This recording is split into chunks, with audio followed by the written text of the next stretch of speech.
Dakwah Nabi Muhammad SAW di Madinah. Perjuangan Nabi Muhammad SAW di Madinah. Sejak hijrah ke Madinah, Nabi Muhammad SAW dan para sahabat selalu berdakwah kepada penduduk Madinah tanpa mengenal lelah dan putus asa. Dakwah Rasulullah SAW ditujukan kepada orang-orang yang sudah masuk Islam atau umat Islam sendiri dan orang-orang yang belum masuk Islam. Dakwah kepada umat Islam bertujuan agar mereka mengetahui seluruh ajaran Islam baik yang diturunkan di Mekah ataupun yang diturunkan di Madinah, kemudian mengamalkannya dalam kehidupan sehari-hari, sehingga mereka betul-betul menjadi umat yang bertakwa.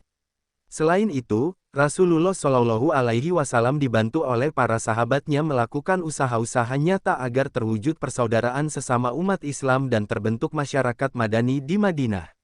Sedangkan dakwah yang ditujukan kepada orang-orang yang belum masuk Islam bertujuan agar mereka bersedia menerima Islam sebagai agamanya, mempelajari ajaran-ajarannya dan mengamalkannya, sehingga mereka menjadi umat Islam yang senantiasa beriman dan beramal saleh, yang berbahagia di dunia serta sejahtera di akhirat. Strategi yang dilakukan Nabi Muhammad SAW dan para sahabat dalam dakwah menyebarkan agama Islam antara lain. 1. Membangun masjid sebagai pusat ibadah dan dakwah. Membangun masjid ini merupakan usaha pertama Nabi Muhammad SAW dalam membentuk masyarakat Islam Madinah. Masjid yang pertama dibangun Nabi di Madinah adalah Masjid Nabawi yang dibangun pada bulan Rabiul Awal 1 Hijriah atau September tahun 622 Masehi. Fungsi masjid di zaman Rasulullah SAW adalah sebagai berikut. 1. Sebagai sarana pembinaan umat Islam di bidang akidah, ibadah dan akhlak. Menjadi sarana ibadah seperti sholat.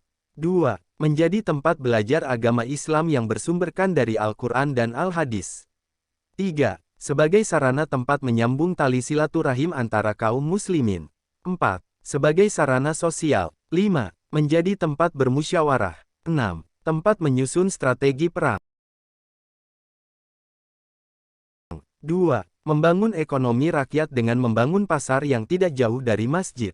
Untuk membangun perekonomian rakyat sekaligus sebagai sarana dalam menyebarkan ajaran Islam, Nabi Muhammad SAW dan para sahabat mendirikan pasar yang lokasinya tidak jauh dari Masjid Nabawi. Pasar yang dibangun dimaksudkan sebagai langkah untuk mendidik umat bagaimana ajaran Islam mengatur roda perekonomian dengan begitu adilnya. Pasar tersebut telah merubah sistem pasar Yahudi yang ada pada saat itu.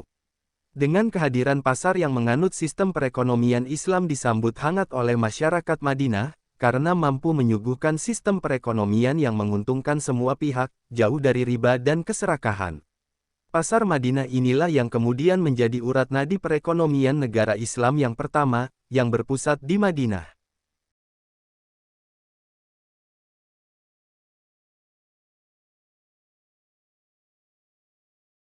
Strategi selanjutnya adalah 3. Mempersaudarakan kaum muhajirin dan ansor. Nabi Muhammad SAW dalam hijrahnya ke Madinah mempersaudarakan kaum muhajirin dan kaum ansor. Kaum muhajirin adalah orang-orang Islam dari kota Mekah yang juga ikut berhijrah ke Madinah bersama dengan Nabi Muhammad SAW, sedangkan kaum ansor adalah kaum yang menerima kedatangan umat Islam di Madinah. Beliau mempersaudarakan kaum muhajirin dan kaum ansor agar mereka dapat saling membantu dan mengasihi satu sama lain. Kaum muhajirin meninggalkan semua harta benda di kota Mekah untuk hijrah bersama Nabi ke Madinah sehingga sangat membutuhkan bantuan dari kaum ansor untuk memulai hidup baru. Persaudaraan ini juga akan membentuk suatu solidaritas antara kedua kaum tersebut yang nantinya sangat penting bagi perjuangan umat Islam.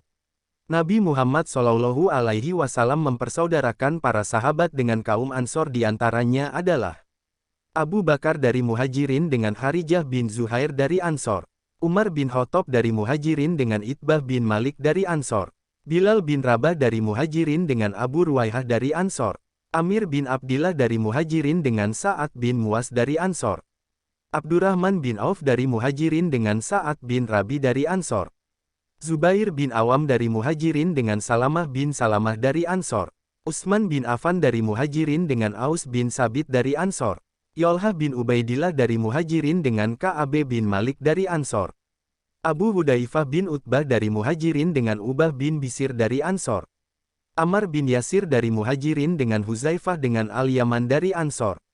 4. Piagam Madinah. Piagam Madinah ini merupakan produk undang-undang hasil kompromi antara umat Islam dengan non-Muslim di Madinah, yang digunakan sebagai dasar hidup dan aturan yang harus dipatuhi bersama antar pihak yang terkait. Atas kesuksesan ini, Piagam Madinah dijadikan sebagai dasar toleransi beragama. Inilah yang menginspirasi umat Islam hari ini untuk tetap menjaga toleransi umat beragama.